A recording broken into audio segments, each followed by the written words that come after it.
لر څه بیماری د باره خري ساده پاره نه دی صابون دي چای ها چاره غوښته دی هغه وړم هغه له وړې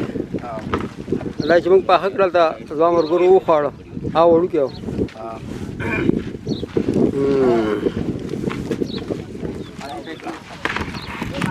دې اشورا کپ څو ده هغه کې وانه کې نیم کړی 400 روپے کپ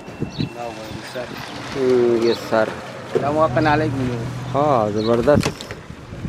نو سره دا دادی ونیول ماشاءالله مو دا واړه واړه نیولې دي نه خدای موږ هم ښه کار کړو موږ په هغه کړل مورې ها نه نه ښه کار کړو کوله شکار هم کړی चैनल है तुम्हारा YouTube YouTube Facebook TikTok सब है भाई नाम फजल हादी फिशर फजल हादी फिशर دا علاقه د کلیپ شانته کې او زموږ سکوټر دی یوه شپه یوه ورځ هم تېره کړه اوس کور ته ځو بس دی دا زموږ غاړې غوټې دي ها ځکه موږ 50 کیلومتره لار ده